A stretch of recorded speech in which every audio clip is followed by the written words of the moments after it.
Paz y bendición para todos ustedes, en el nombre de Dios, en la gracia de nuestro Señor Jesucristo, que podamos participar, podamos tener esta charla semanal, este estudio bíblico semanal, guiados por el Espíritu Santo, que nos dé sabiduría, que nos dé inteligencia espiritual para entender su palabra.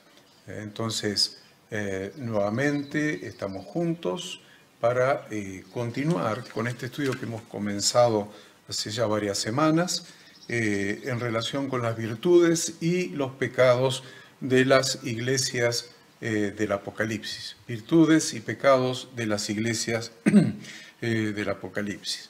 Estábamos viendo las semanas anteriores en relación con la iglesia de Pérgamo, que justamente a la iglesia de Pérgamo se le hacen algunas advertencias de sus pecados, un diagnóstico de sus pecados relacionados con los que mantienen la doctrina de Balaam, que enseñaba a Balac a poner tropiezo ante los hijos de Israel, a cometer cosas sacrificadas a los ídolos y a cometer actos de inmoralidad. Acuérdense entonces, comer cosas sacrificadas a los ídolos y cometer actos de inmoralidad.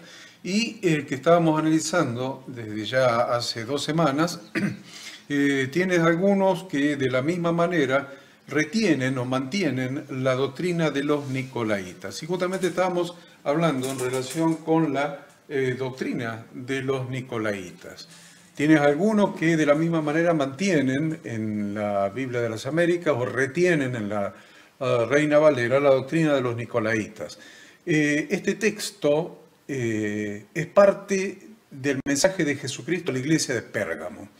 Jesucristo respondió a esta iglesia, reprendió a esta iglesia por soportar. Tienes algunos que retienen la doctrina de los nicolaitas. O sea, la reprensión es porque tienes, por tener, por soportar, por cubrir, por mantener, por resguardar, yo le diría por soportar con su cobertura a algunos que no solo hacían las obras de los nicolaitas, sino que ya la habían transformado en doctrina. Algo que es muy común hoy día, que salgan con novedades o novedades sí, aparentes doctrinas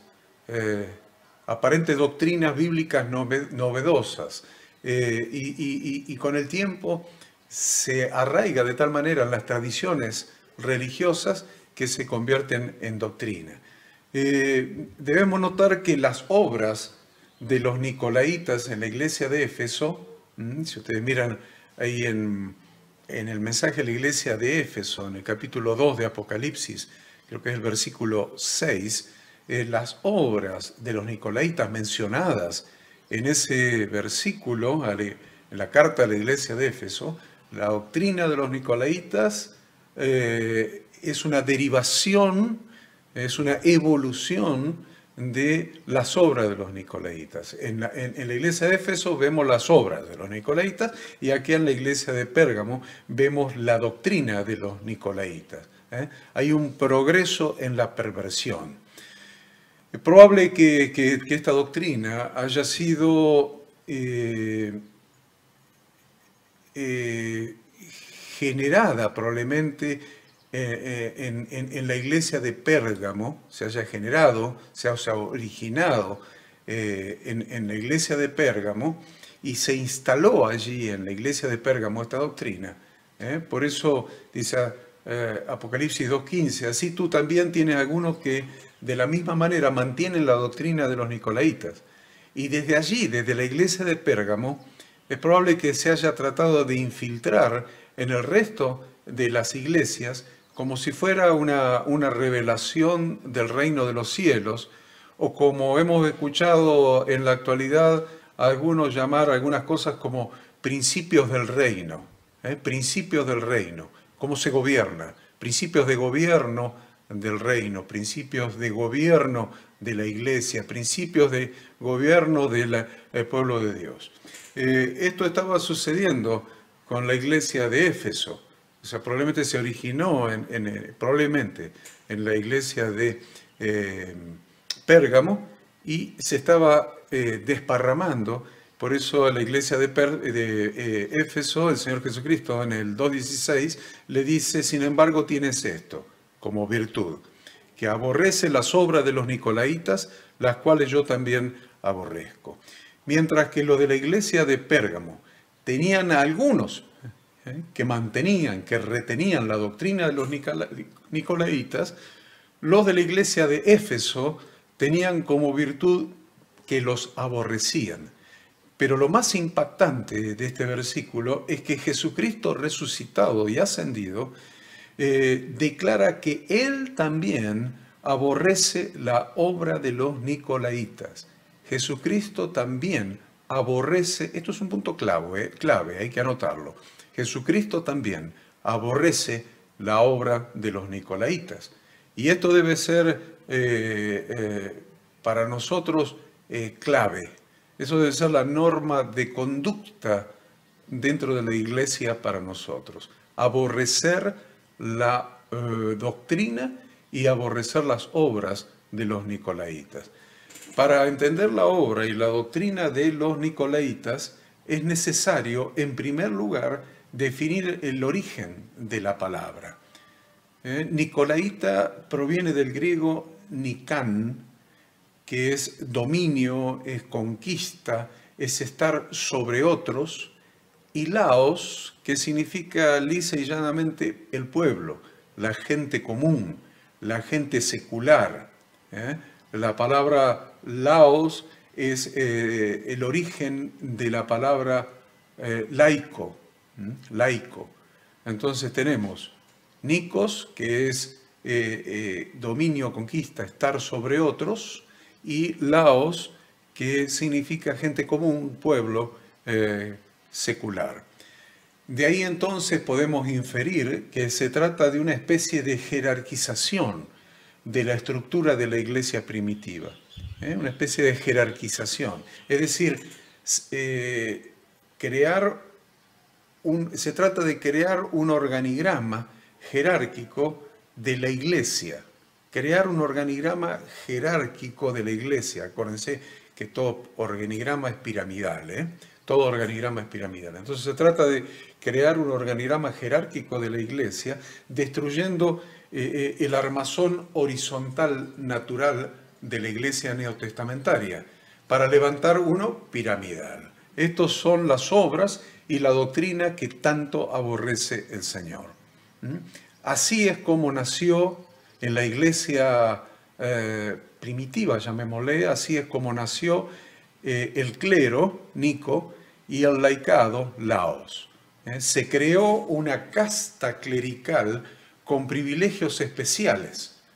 Esta casta clerical tenía un fuerte vínculo con el César, con el emperador, y un evidente dominio sobre el resto del pueblo cristiano, sobre los laicos. Los nicolaitas comenzaron a dividir al pueblo de Dios en dos grupos. Los clérigos que eran personas especiales, apartadas, doctas, espirituales, con privilegios, y los laicos que correspondían al resto del pueblo. Fue en aquel tiempo, entonces, que comenzó esta estructura que hemos dicho piramidal dentro de la iglesia. Y aún se convirtió en doctrina, aún no teniendo asidero en las Sagradas Escrituras. Porque para armar esta doctrina, se tomó usando como modelo la estructura política del Imperio Romano, dividido en diócesis, etc., mezclado con la estructura de las religiones paganas, la del sacerdote único, agregando una mala interpretación, agregando una pésima hermenéutica sobre lo que significa el sacerdocio del Antiguo Testamento. Entonces la sencillez de la iglesia se vio paulatinamente reemplazada por una institución organizada en jerarquías, con jerarquías y con moldes seculares y con moldes paganos extraídos del romanismo, más parecida a la forma de un ejército mundano que a una familia, la cual es la familia de Dios. En otras palabras, era el nacimiento de la Iglesia de Roma. A lo largo de la historia, vemos al ser humano creando estructuras piramidales vez tras vez, aún en la misma Biblia, creando estructuras piramidales de gobierno, estructuras piramidales jerárquicas de gobierno. Siempre hubo un grupo, yo les diría que es la mayoría, siempre hubo un grupo que es la mayoría que buscó someterse a algún tipo de autoridad humana. Y del otro lado, si hay un grupo que busca someterse, naturalmente del otro lado hubo personas que buscaron someter a otros mediante su propia jerarquía, mediante su propia autoridad, sin entender que la verdadera autoridad siempre es originaria de Dios.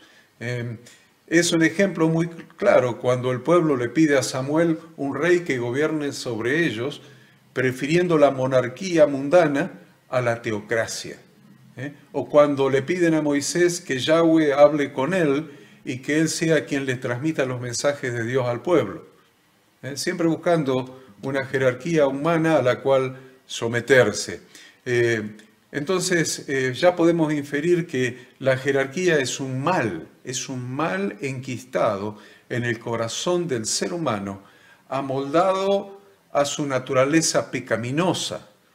Probablemente esto tenga su origen en el huerto de Edén, en el hecho de haberse sometido a Satanás en el huerto de Edén.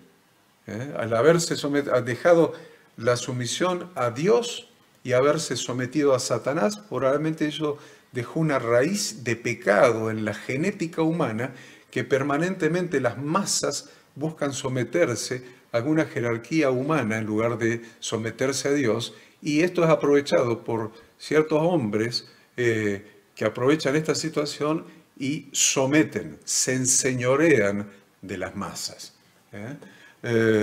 Así lo revela la necia solicitud de la mamá de la esposa de Zebedeo, la mamá de Jacobo y Juan. Cuando el Señor Jesucristo, cuando ellos le dicen, bueno, que uno de mis hijos se sienta a tu izquierda y otro a tu derecha en el reino. Está buscando ver una jerarquía. Tú estás en la pirámide, en el vértice superior de la pirámide, y mis dos hijos que sean el estamento que te siga dentro de la pirámide, y después los otros 10, y después, y así sucesivamente, constituyendo una estructura jerárquica piramidal. Entonces Jesús, llamándolos a ellos, a los discípulos, les dijo: ¿sabéis que los gobernantes de las naciones se enseñorean de ellas y los que son grandes ejercen sobre ellas potestad? Mas entre vosotros no será así, sino el que quiera hacerse grande entre vosotros será vuestro servidor, y el que quiera ser el primero entre vosotros será vuestro siervo. Por lo tanto, tal como vemos en este pasaje declarado por el mismo Señor Jesucristo, la jerarquía produce automáticamente un enseñoreamiento de la otra parte, y el Señor Jesucristo no quiere eso para su pueblo. Las jerarquías son propias del hombre caído y no de la voluntad de Dios. A Dios jamás le han agradado las jerarquías humanas. De ahí que su sentir frente a la doctrina de los nicolaitas es directamente considerarla algo aborrecible. La revelación de las Escrituras nos muestra que el anhelo de Dios es tener un pueblo para habitar en medio del pueblo, en medio, y no sobre el pueblo. Si bien Él es Dios, Él está sobre todas las cosas, el anhelo de Dios siempre fue estar en medio. Tanto en el huerto de Edén, cuando tenía comunión con su criatura, con el ser humano, como cuando elige a su pueblo y establece su pacto y establece un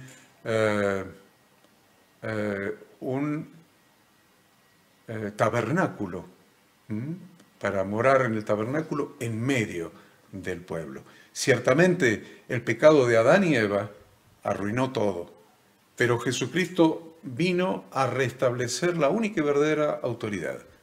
Cuando Él empezó a predicar, el reino de Dios se ha acercado. Algunos inclusive se han confundido mirando la casta sacerdotal del Antiguo Testamento, que a simple vista parecería que Dios hubiera instituido una jerarquía eclesiástica.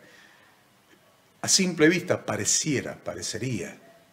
Pero si miramos al sumo sacerdote, dicen estas personas, el sumo sacerdote era la jerarquía superior, era la pirámide, entraba él solo una sola vez por año en el día de expiación al lugar santísimo. Él podía, los otros sacerdotes solamente hasta el altar del incienso. No obstante, debemos considerar que el sacerdocio del antiguo pacto solamente representaba sombras, emblemas, símbolos de lo que había de venir. ¿Y qué es lo que había de venir?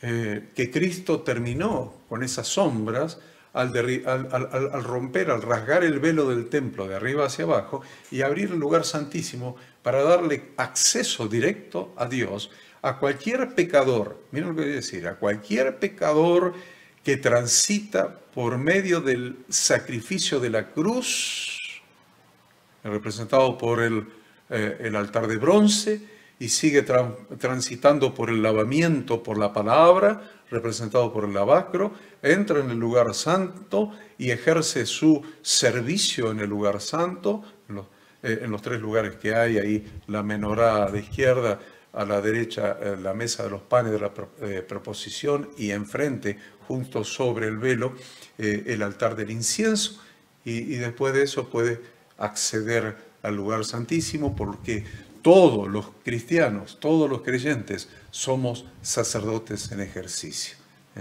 Entonces, si hubiera se nos cae la estructura de la pirámide representada por el sacerdocio, una línea llana. Todos los cristianos somos sacerdotes en ejercicio. En el Nuevo Testamento hay algo muy fuerte en relación con esto, y es la instrucción de los ministerios, de los dones del Espíritu Santo, que están expresados en la carta de Pablo a los romanos, la carta a los corintios, a los efesios, la carta del apóstol Pedro, la primera de ellas. De ninguna manera todo eso enseña la jerarquía dentro de la iglesia. Por el contrario, siempre se enfatiza la igualdad de importancia de cada uno de los miembros del cuerpo, cada uno de los miembros de la asamblea de la iglesia. Es decir, se deja en claro que tanto el obispo como el que sirve a las mesas tienen la misma importancia y no son parte de un escalafón jerárquico como lo vemos en la actualidad en la iglesia cristiana. Nuestro Señor Jesucristo lo enseñó con tanta precisión. A ver, miremos. Dice, referido justamente a estos jerarcas que eran los rabinos en esa época, los fariseos. Los fariseos son los rabinos en la actualidad. Usted mire, el rabino tal, bueno, esa es la casta farisea.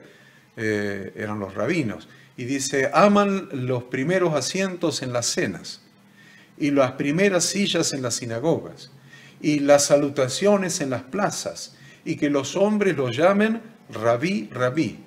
Pero vosotros no queráis que os llamen rabí, porque uno es vuestro maestro, el Cristo, y todos vosotros sois hermanos. Y no llaméis Padre vuestro a nadie en la tierra, porque uno es vuestro Padre, el que está en los cielos. Ni seáis llamados maestros, porque uno es vuestro Maestro, el Cristo, el que es mayor de vosotros, sea vuestro siervo.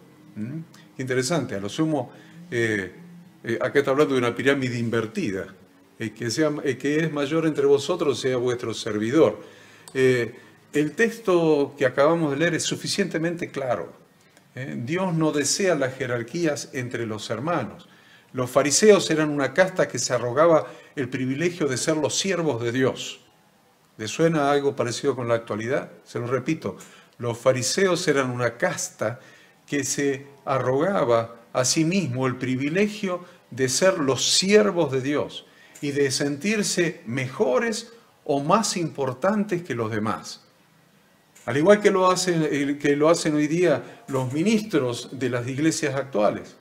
Hoy el término pastor es como un grado jerárquico y la feligresía de la iglesia actúa frente a los tales como si fueran algo así como seres angelicales. ¿Saben de dónde salió eso? Y lo peor es que los pastores se lo creen, eso es lo peor, que ellos mismos se creen que son una casta superior, que son algo especial. ¿Saben de dónde salió eso? Es un espíritu satánico que proviene del nicolaitismo. Nicolaitismo, el clero por sobre los laicos, eso es nicolaitismo. El apóstol Pedro, que ha sido tan manipulado por la iglesia de Roma y que se lo ha declarado el primer jerarca de la iglesia, jamás actuó como los ministros de la actualidad. Menos todavía como el jerarca que quiere que sea la iglesia de Roma, menos todavía como el Papa del Vaticano, nunca, jamás. Recordemos cómo corrigió aquella honrosa recepción que le fue dada por Cornelio cuando lo visitó en su casa. Dijo, cuando Pedro entró, salió Cornelio a recibirle y postrándose a sus pies, adoró. Mas Pedro le levantó diciendo, levántate, pues yo mismo también soy hombre. La actitud de Cornelio, no la de Pedro ya la conocemos y es la correcta, pero ¿por qué Cornelio hizo eso? ¿Por qué? La actitud de Cornelio es propia de todo ser humano que no tiene conocimiento de Dios. Es la clásica actitud religiosa que pretende hacer dioses de los hombres. Desde tiempos remotos, el hombre ha elevado a los altares a individuos que han demostrando algún rasgo de piedad, de ahí salen los santos, de las estampitas, algún rasgo de espiritualidad, incluso hasta el día de hoy en la iglesia, algunos todavía retienen la doctrina de los nicolaitas. Veamos lo que sigue enseñando Pedro al respecto. Dice, ruego a los ancianos que están entre vosotros, apacentad la grey de Dios que está entre vosotros. Eso está en 1 Pedro capítulo 5, 1 y 2. Las palabras de Pedro son indubitablemente claras. Los ancianos o obispos, que es exactamente lo mismo, ancianos, obispos, no están sobre la grey como lo reclama el nicolaitismo, sino que están entre ellos. La función del pastor no es establecer una dictadura hegemónica e infalible, sino que es servir entre los hermanos. Si aún no es suficiente este argumento que acabamos de dar a partir de la epístola de Pedro, sigamos leyendo más a Pedro. En el versículo 3 dice, no como teniendo señorío sobre los que están a vuestro cuidado, sino siendo ejemplos de la grey. No como teniendo señorío sobre los que están a vuestro cuidado, no enseñoreándote, no mandando, no siendo un jerarca, sino siendo un ejemplo de la grey. La palabra señorío ya había sido advertida por el Señor Jesucristo cuando leímos en Mateo 20, del 25 al 27, y es una característica propia del mundo y no de la que debiera existir entre los hermanos. Por eso Jesucristo había dicho, no será así entre vosotros. Recordemos la instrucción dada por Dios a Moisés respecto de la construcción del altar. A ver, Éxodo 20, 26. Éxodo 20, 26 dice, no subirás por gradas a mi altar. Repito, no subirás por gradas a mi altar, para que tu desnudez no se descubra junto a ti. No subirás por gradas a mi altar, para que tu desnudez no se descubra junto a ti. Junto a él, para que tu desnudez no se descubra junto al altar.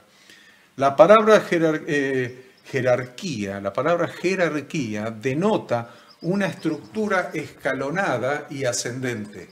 Una estructura escalonada y ascendente que sitúa a personas u otras cosas en un orden según su mayor importancia.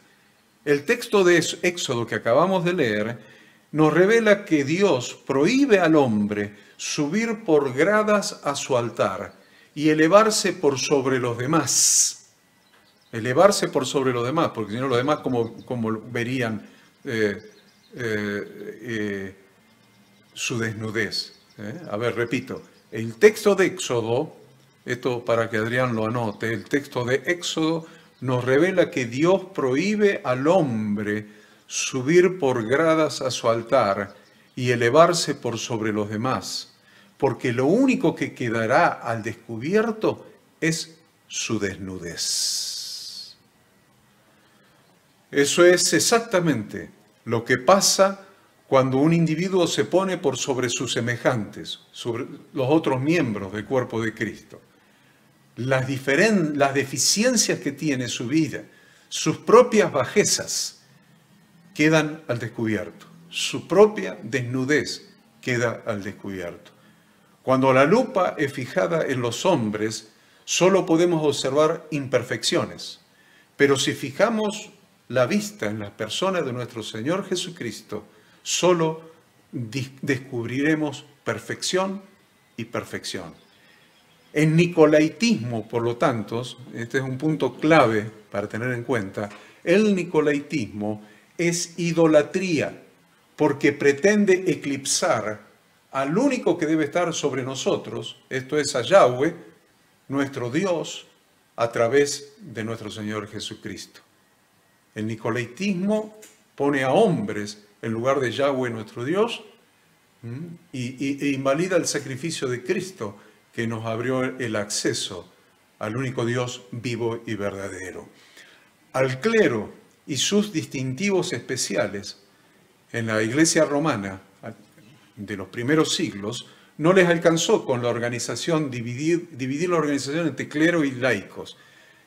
Los seguidores del pensamiento nicolaíta también incorporaron a sus formas el uso de atuendos que los distinguían de lo secular, atuendos que todavía hoy usa la Iglesia romana.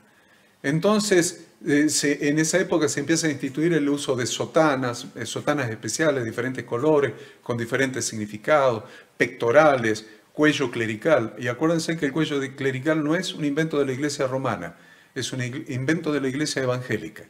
Googléelo, analícelo, vaya a una biblioteca, investíguelo. El cuello clerical es un distintivo nicolaíta que inventó la Iglesia evangélica y después lo incorporó la Iglesia católica romana. Entonces quieren estas vestimentas que los distingan como siervos de Cristo. Pero en el fondo no es más que una cómoda conservación de las costumbres religiosas nicolaítas y a veces una vanidosa satisfacción de sentirse distintos y superiores a los demás. No solamente distintos, distinto quiere decir que se distinguen de los demás, pero distintos y superiores a los demás. Los fariseos ya tenían esta costumbre de distinguirse de los demás utilizando atuendos extravagantes y justificaban aquella forma de vestir interpretando literalmente algunos pasajes de la Torá. El Señor Jesucristo habló categóricamente al respecto. En Mateo 23, versículos 5 y 6, dijo: «Antes hacen todas sus obras para ser vistos por los hombres, pues ensanchan sus filacterias y extienden los flecos de sus mantos y aman los primeros asientos en las cenas y las primeras sillas en las sinagogas». Los de la iglesia de Pérgamo mantuvieron esta doctrina. Mantuvieron esta doctrina. Vamos a ver la definición de retener. Ellos retuvieron esta doctrina, la retuvieron. Mientras que los de Éfeso la rechazaron, la aborrecieron, la odiaron literalmente. Pero los de Pérgamo la retuvieron, la mantuvieron. ¿Qué quiere decir retener? La palabra retener proviene del latín. Deriva de retineo, retines, retineres, y significa... es un verbo que tiene un prefijo, tener, re y tener. El prefijo re y el verbo tener, que quiere decir sujetar, Resujetar. Tener, retener, resujetar, reposeer, reocupar. Se puede decir entonces que el concepto etimológico de la palabra retener es volver a tener, retener, no suelto, vuelvo a tener, no suelto, lo sigo teniendo, volver a tener, volver a poseer, volver a ocupar, seguir teniendo. Y este es el que vamos a tomar para este estudio, seguir teniendo, mantener, retener, seguir teniendo. La definición de esta palabra es muy importante porque significa guardar algo para sí mismo, conservar algo en la memoria, impedir o entorpecer el curso natural de algo. Retengo, no dejo que fluya algo. Imposibilitar que algo se mueva, que algo se elimine, que algo desaparezca, que algo se corrija. Retengo. Si bien pareciera que hay en la bibliografía, he consultado bastante bibliografía con relación a este estudio de la doctrina de los nicolaitas, y es como que pareciera en la bibliografía que hay dos corrientes, dos interpretaciones diferentes. Una es un clero temprano y otra es una inducción al pecado en la iglesia, al pecado porque el pecado abunda, la gracia sobreabunda. A los pecados sexuales, a los pecados de la concupiscencia, a los pecados de comer cosas sacrificadas a los ídolos. ¿Ven? Está pegadito con el otro pecado que es la doctrina de Balaam, de los pecados sexuales y de comer cosas sacrificadas a los ídolos y terminar adorando a los ídolos. Entonces, ahí tiene. Una es que encontramos en mucha bibliografía, es el clero temprano, y la otra es un espíritu de pecado dentro de la iglesia porque la gracia sobreabunda sobre el pecado, así que se puede pecar porque de todos modos la gracia de Dios perdona. La verdad que parecieran dos interpretaciones diferentes, pero es la misma interpretación. No hay disparidad entre las dos interpretaciones, porque una es consecuencia de la otra. Entendemos que es una sola. Es una consecuencia de la otra, como si fuera una evolución natural de una que lleva a la otra.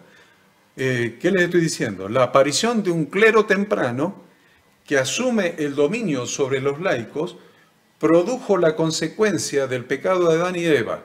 El hombre, queriendo ser Dios, solo produce error, confusión y pecado. El hombre, queriendo ser Dios, el clero, sobre el laico, queriendo ocupar el lugar de Dios, el clero, lo único que va a producir, les aviso, error, confusión y pecado. Por eso después lo que viene es consecuencia de lo primero. Entonces, veamos primero un poquito, entonces, ya que llegamos a este punto, una explicación histórica del nicolaitismo. La más aceptada, que es una explicación histórica, dice que Nicolás, prosélito de Antioquía, ¿se acuerdan quién era Nicolás, prosélito de Antioquía? En Hechos 6.5. Nicolás, prosélito de Antioquía, Hechos 6.5, era uno de los 7 diáconos que se habían designado en esa oportunidad.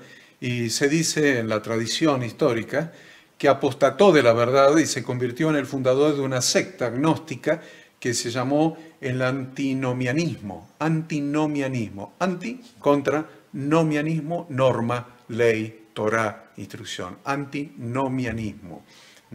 Quiere decir en contra de la ley de Dios. Y parece haberse caracterizado esta doctrina, esta secta, por la sensualidad que tiene que ver con el imperio de los sentidos, y seduciendo a los cristianos a participar de fiestas paganas, fiestas a los ídolos, a la inmoralidad sexual. Por lo tanto, se les señala, se los relaciona con los nombres de Balaam, la sensualidad y la adoración de los ídolos, y comer cosas sacrificadas a los ídolos, y Jezabel, los dos representantes principales de la contaminación moral en el Antiguo Testamento, Balaam y Jezabel, los dos referentes de la contaminación moral. Balaam persuadió a los israelitas por medio de las hijas de Moab y de Madián a la idolatría y a la fornicación. Jezabel asesinó a los profetas de Dios y estableció la idolatría en Israel. Ambos terminan apuntando a la idolatría. Los nicolaitas enseñaron que para ser, que debían practicar el arte de la sensualidad, o sea, del imperio de los sentidos. Entonces, debían experimentar toda gama de sensualidad. Estamos hablando de sentido, no estamos hablando de sexualidad con X, estamos hablando con N, sensualidad, lo que tiene que ver con los sentidos, con la concupiscencia. Entonces, ellos experimentaban todo tipo de cosas que tuvieran que ver con sus sentidos y que por lo tanto deben desenfrenarse sin reservas en las concupiscencias, en las lujurias del cuerpo, y que estas prácticas solo concernían al cuerpo y no afectaban al espíritu. Entonces, ¿qué es lo que era la doctrina esta? La derivación de la doctrina de los nicolaitas. Tenía que ver con que no hay problema en que un creyente ande en inmoralidad, como fornicación, adulterio, homosexualidad, prostitución, robo, mentira, engaño, peleas, comer alimentos impuros como los sacrificados a los ídolos. No hay problema. Los maestros nicolaitas probablemente enseñaban que como ya somos salvos, no importa vivir en el pecado, porque ya hemos sido perdonados de todos los pecados. Y del nicolaitismo proviene esa frase, hemos sido perdonados de todos los pecados pasados, presentes y futuros. Pasados, presentes y futuros. Eso es una raíz perversa del nicolaitismo. Entonces ya no importa lo que hagamos, porque los pecados aún los futuros están perdonados. Transformaron la libertad que tenemos en Cristo en licencia para pecar. También es probable que enseñaban que no importa si un creyente peca de cualquier manera, porque después puede confesar su pecado y Dios se ha comprometido a perdonarlo sin problema. Esta es la derivación, ¿ven? Se dan cuenta que es todo causa de lo mismo. Y eso es lo que está pasando en la iglesia, también en la actualidad. Por eso estos son diagnósticos que debemos hacer cada uno de la iglesia en la que somos siervos de Dios. ¿Cómo está? Esto es un diagnóstico a realizar. ¿Cómo está la iglesia en la cual Dios nos ha puesto por sus siervos? ¿Cómo está la iglesia en la que Dios nos ha puesto por sus siervos? Entonces, en relación con estas cosas que estamos analizando. Porque realmente vemos infiltrada esta doctrina en muchas de las iglesias de hoy día. Vemos infiltrada esta doctrina, tanto la doctrina de enseñorearse, de que los pastores se enseñoreen de la gente y los usen para sus propios fines, tanto fines económicos o fundamentalmente los económicos. Por eso andan tantos aviadores, les llamo yo, que andan por el mundo viajando y viviendo como reyes, literalmente, viajando en aviones en primera clase, yendo a los mejores lugares, en los mejores hoteles, comiendo las mejores comidas, aún exigiendo qué tipo de hoteles, cuántas estrellas tienen que tener los hoteles en los que los hospedan, cuánto de ofrendas quieren. Realmente eso es nicolaitismo puro. Enseñorearse, creerse que son una casta superior, porque son siervos de Dios. Pero siervo quiere decir sirviente, no es una casta superior, es el que sirve, el que se hace siervo de los demás. Entonces eso es nicolaitismo. Pero eso que empieza por esta gente que anda dando vueltas, enseñoreándose o aprovechándose del dinero de la gente pobre de los diferentes países, principalmente latinoamericanos, más los pastores, que son cómplices de este pecado, y que aparte ellos también se sienten superiores a la gente, sienten que tienen que ser honrados de una manera especial, reverenciados de una manera especial, y se enseñorean de las personas, los mandan como si fueran esclavos. Realmente ahí empieza a aparecer la figura del clero, y ese clero enseñoreado es el que después empieza a inventar otro tipo de doctrinas y empieza a pretender ser condescendientes con aquellos que le están dando y sosteniendo el poder y los están sosteniendo económicamente, entonces empiezan a tolerar diferentes tipos de pecados, diferentes tipos de sensualidades, de concupiscencias, de que vivan de cualquier manera, que pequen de cualquier manera, que coman cualquier cosa, que su vida sea un verdadero desorden, un pésimo testimonio en los lugares donde viven, familias destrozadas, familias llenas de pecados, familias desordenadas. Realmente empiezan a tolerar eso porque necesitan el sostén económico y el reconocimiento de su jerarquía. De eso se trata la doctrina de los nicolaitas. Empieza por la jerarquización de ciertas personas que se enseñorean del laico, del laos, del laico, del pueblo, de la gente común dentro de la iglesia, y termina en desviaciones tan aberrantes como la que estamos viendo, predicadas por muchos y enseñadas por muchos, como que muchos ya están invalidando las escrituras, empezando por invalidar algo que la iglesia romana en los primeros siglos intentó hacer, anular el Antiguo Testamento, y después, por diferentes motivos que usted lo puede estudiar en historia, no pudieron y tuvieron que otra vez reconocer que el Antiguo Testamento es palabra de Dios, pero por un tiempo lo habían tratado de anular para afianzar su propia religión. Y lo que se está haciendo hoy es lo mismo que se hizo en los primeros siglos de la Iglesia romana, y parece ser que los nicolaitas son los originarios de esto, y los originadores, perdón, de esto, y en la actualidad sucede. Se pretende anular la Torá, se pretende anular los profetas, se pretende anular el Antiguo Testamento, que fue lo que enseñó Jesús durante más de 3 años, se lo pretende anular para sostener la religión fundada en su propia sensualidad, en sus propias concupiscencias, en sus propios pensamientos, pero más importante, en sus propias conveniencias de jerarquizarse sobre la gente y usar a la gente en su propio beneficio. Tal vez sea una enseñanza dura, pero no es más que objetiva. He tratado de ser lo más objetivo posible.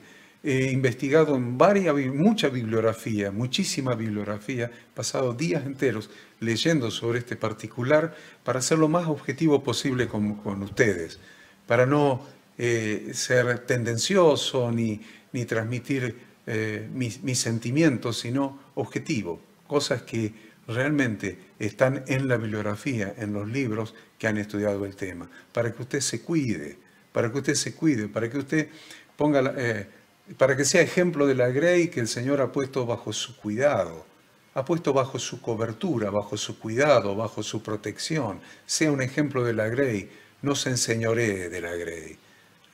Esto es lo que Jesús trató de transmitir a la iglesia de Pérgamo y a la iglesia de Éfeso en su mensaje. Así que, dicho esto, medítelo. Medítelo, querido pastor, querido ministro, querido líder, querido siervo del Dios Altísimo. Medítelo. Vea si las palabras que yo le hablo son mías o son de Dios. ¿Son mías o son de Dios? Lo bendigo en el nombre de Dios. Amén.